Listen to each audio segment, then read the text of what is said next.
Dolly Parton isn't just the queen of country music. She's the pulse of America's soul. Jolene, Jolene, Jolene, Jolene. Her voice has long been a balm for the broken, wrapping our pain in velvet and sending it back as hope. But tonight, that voice stands on the edge of silence. In the quiet hours, her sister Freda Parton shared a message that stopped hearts. I was up all night praying for my sister Dolly. Many of you know she hasn't been feeling her best lately.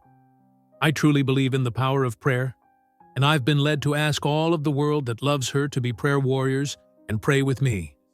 When words like these come from family, you know the fear is real. For more than 60 years, Dolly gave us Jolene, Coat of Many Colors, I Will Always Love You, songs that turned sorrow into strength and loneliness into light. She rose from the cold hills of Tennessee to the heights of music royalty, carrying grace where others carried scars. And now, at 79, as the lights of Las Vegas flicker and the world holds its breath, we ask the question no one wants to voice. Will the voice that healed millions find its own strength again? Don't look away, because what she's facing now may be her hardest song yet. Before we begin, take a moment to like the video as a tribute to the woman who gave us her heart in every note and still hasn't stopped giving. Some souls arrive in this world already bruised, carrying wounds too deep for childhood to heal. Dolly Rebecca Parton was one of them. Long before headlines or hospital whispers ever touched her name, she had already mastered the quiet art of survival. Not in clinics or therapy rooms, but in the hollows of the Great Smoky Mountains that raised her. Born on January 19, 1946, in Sevier County, Tennessee, her first lullaby was the wind moaning through pine and timber. Her cradle was a one-room cabin tucked between the ridges. No electricity, no running water, just the hush of the mountains and a mother's labored breathing. Her parents were so poor they paid the doctor who delivered her with a sack of cornmeal. That night, the cold pressed through the walls like a living thing. The stars burned bright but distant, as if even heaven was keeping its distance. Inside, her mother, Avie Lee, lay beneath a quilt worn thin by too many winters. Sweat mixed with mountain chill. Hope, not fire, was the only warmth they could afford. The Partons didn't just live in poverty. They wore it like a second skin. Winters stretched long enough to forget spring. The wind had teeth. It bit through quilts and skin alike, rattling the boards until the cabin itself seemed to shiver. Dolly would wake in the dark, her breath clouding in the brittle air. 12 children. One blanket. They clung to each other as the night groaned around them. It was the only warm thing we knew, she would later say, smiling through the ache of memory. Summers offered no mercy. Baths in the river stung like glass. Bare feet sliced on stone. The smell of wet wood and smoke lingered in their hair. But those nights of cold and hunger were her first teachers. They taught her how to breathe through pain, how to find rhythm in silence, lessons her body never forgot. Her father, Robert Lee Parton, couldn't read or write, but his hands spoke fluent sacrifice. Cracked, calloused, darkened by labor, they were steady as the mountains. He rose before the sun, breath fogging the dawn, working fields, hauling gravel, doing anything to keep 13 plates from going empty. Years later, that humiliation became redemption in Coat of Many Colors, a song born from the bruise of ridicule, a hymn to dignity and love. Even decades later, she could barely sing it after her mother's passing in 2003. Her voice broke where memory still hurt. By 7, music had already become her shelter, her rebellion, her prayer. She wrote songs before she could spell them, turning hunger into melody, loneliness into lullaby, grief into something that could be held without breaking. She sang to warm herself. She sang to fill the hollow her brother left. She sang so the darkness wouldn't win. I didn't write to be famous, she whispered years later. I wrote to survive. And every bitter winter, every long walk to school, every scrap of fabric stitched by her mother's hands became part of the instrument she carried inside. A voice that could lift pain out of silence and turn it into grace. Long before the rhinestones, long before the applause. That voice was her only shield. Born in hunger, tempered by cold, sharpened by loss, It was the song of a child who learned that even when the world gives you nothing, you can still make something beautiful out of it. That same child lives within her still, quiet, unyielding, waiting for the next dawn.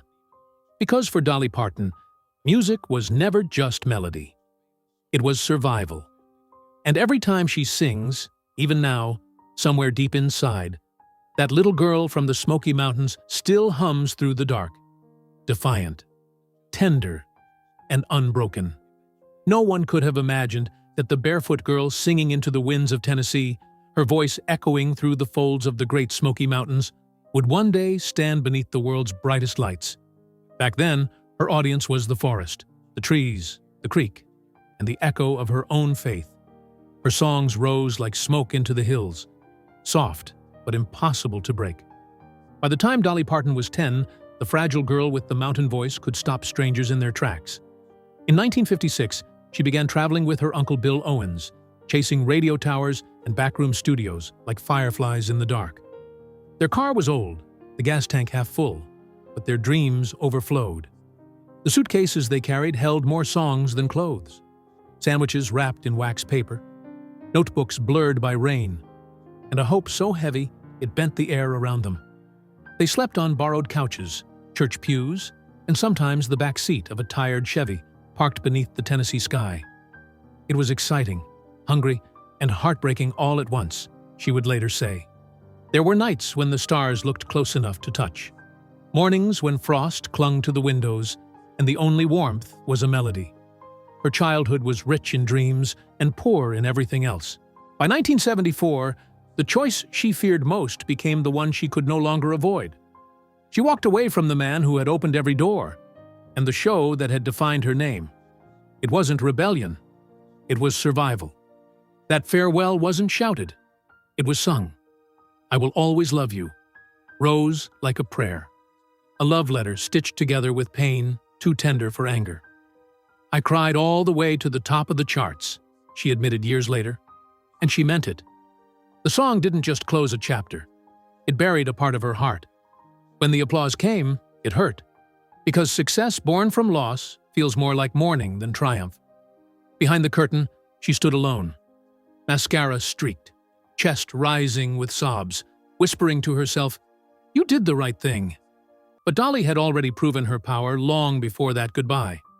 A year earlier, she'd released Jolene, a song so hauntingly simple it cut through the noise like a whisper through thunder. Its plea was raw, human, trembling, a confession turned melody. It wasn't just a hit, she later said, it was a mirror. But mirrors can wound, and Nashville still tried to box her in. A novelty, a duet girl, too pretty to be profound. They didn't see the storm gathering behind that smile. Some nights, Dolly stood beneath the stage lights, her smile dazzling thousands. But inside, she was still that little girl listening for her mama's voice in the dark. Her grief, like her roots, was quiet.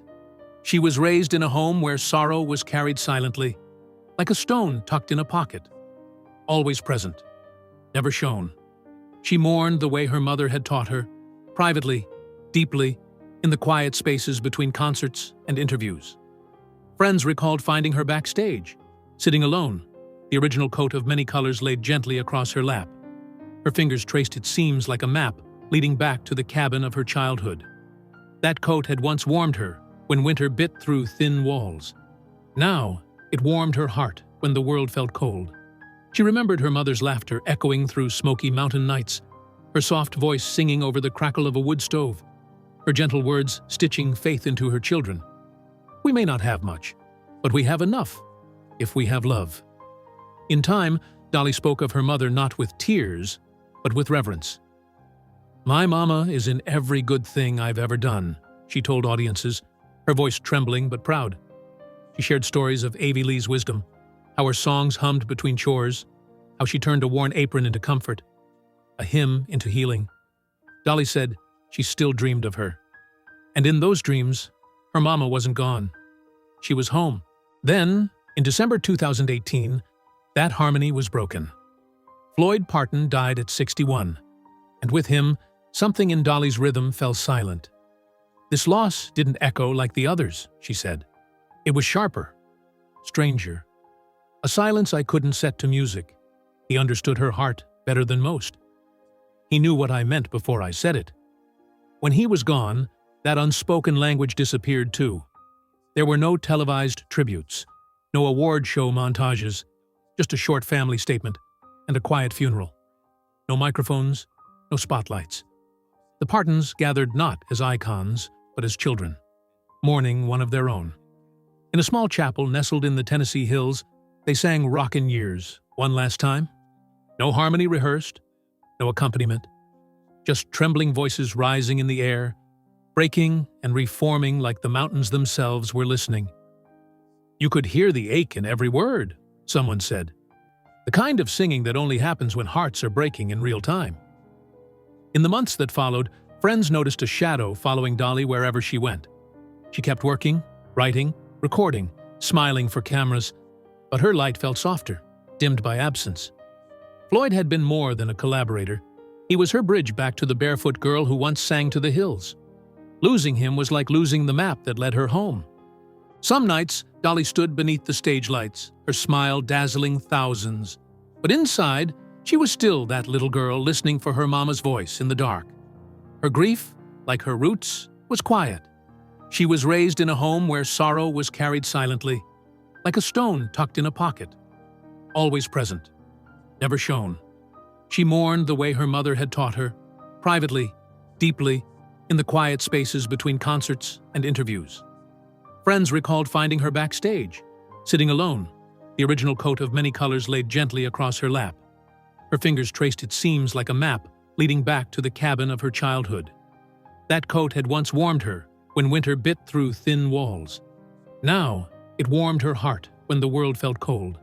She remembered her mother's laughter echoing through smoky mountain nights, her soft voice singing over the crackle of a wood stove, her gentle words stitching faith into her children.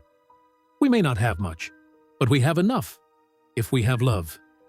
In time, Dolly spoke of her mother not with tears, but with reverence. My mama is in every good thing I've ever done, she told audiences, her voice trembling but proud. She shared stories of Avie Lee's wisdom, how her songs hummed between chores, how she turned a worn apron into comfort, a hymn into healing. Dolly said she still dreamed of her. And in those dreams, her mama wasn't gone. She was home. Some heartbreaks are too raw for melody, too heavy for even the gentlest song to bear. They don't fade. They live quietly in the corners of the soul, where memory hardens into ache. For Dolly Parton, the loss of her beloved niece Tever was that kind of wound. One no prayer, no song, no stage could soften. 36. An age meant for possibility, when mistakes can still be mended, when hope still finds a way to take root. But Tever's story ended before her song could find its chorus. Her light went out, not in the blaze of fame, but in silence. Far from the glitter of Dollywood, far from the roar of applause, leaving behind a hollow no spotlight could ever reach. Later, reports said it was an overdose, the final act of a long struggle she had fought bravely and often alone. Those close to Dolly say this loss pierced her deeper than any before, because she had seen it coming. The slow unraveling, the quiet cries hidden beneath a smile. Tever had wrestled with shadows daylight couldn't chase away, custody battles that broke her spirit, the loneliness of trying to be strong for too long, the pain of a heart too tender for this world. And Dolly, the woman who had spent her life healing others through song, found herself powerless to save one of her own. Dolly Parton recently addressed growing concerns about her health following a heartfelt social media post from her sister, Freda Parton, who asked fans to pray for her. In a video posted on October 8th, Dolly reassured everyone with her signature humor and warmth, "I ain't dead yet. Do I look sick to you? I'm working hard here." She explained that after the passing of her husband, Carl Dean, earlier this year, she neglected her own health and is now undergoing a few treatments. While she emphasized that her condition isn't serious, she did cancel some appearances, including her Las Vegas residency, to stay closer to home and focus on recovery. Dolly shared that she's still actively working on projects from Nashville and remains optimistic. "I'm not ready to die yet. I don't think God is through with me, and I ain't done working." Her sister later clarified that her prayer request wasn't meant to alarm fans. saying Dolly is just a little under the weather and that she believes in the power of prayer. For now, Dolly is taking time to heal, but she's still very much with us and still shining. If this story moved you or sparked curiosity, don't forget to hit that like button, subscribe, and turn on the notification bell so you never miss another deep dive into the lives of the stars who shaped history. We'll keep bringing you the stories behind the spotlight, the ones you've never heard, but won't forget. And now, we want to hear from you. Drop your thoughts in the comments below.